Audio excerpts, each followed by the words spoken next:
L'espion qui aimait les livres, de John le Carré, lu par Emmanuel Lemire. Alors, corrigez-moi si je me trompe, je suis bien en train de parler à monsieur J.J. Lownsley lui-même, seul propriétaire et gérant de la librairie Au Bon Livre de Lownsley ? En déduit-il, baissant le bras avec une lenteur calculée. Oui ou non ? Lance-t-il avant de se tourner vivement vers Julian dans l'attente de sa réponse. Oui ? Et si je puis me permettre, l'initiale J correspond à... Vous pouvez vous permettre, c'est Julian, un grand empereur romain. Et oserais-je vous poser la même question sur le deuxième J ? Jérémie. Dans cet ordre ? Absolument. On vous appelle JJ ? Je préfère Julian, tout simplement. L'inconnu médite ces paroles en fronçant les sourcils, qu'il a broussailleux et d'un filasse parsemé de blanc.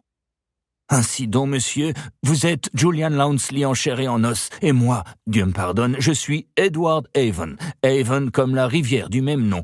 Beaucoup me surnomment Ted ou Teddy, mais pour mes pères, je suis simplement Edward. Enchanté, Julian, déclare-t-il en tendant la main par-dessus le comptoir. Une main à la poignée étonnamment ferme, en dépit des doigts graciles. Eh bien, de même, Edward, répond allègrement Julian. Il récupère sa main sitôt que la décence le lui permet et patiente le temps qu'Edward Avon mûrisse ostensiblement son intervention suivante. « Julian, me permettez-vous de vous dire quelque chose de personnel et de potentiellement offensant ?» « Du moment que ce n'est pas trop personnel, » répond prudemment Julian sans se départir de son ton badin. « Bien. Oserais-je, en toute modestie, vous faire une petite recommandation concernant votre stock par ailleurs fort impressionnant ? Mais je vous en prie, répond courtoisement Julian en voyant le nuage menaçant s'éloigner. Il s'agit là d'un jugement totalement personnel qui reflète uniquement mon propre avis sur la question, comprenez-le bien.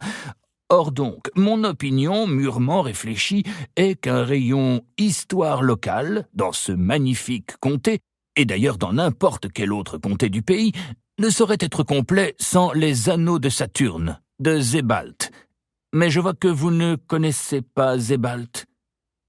À quoi donc voit-il cela ?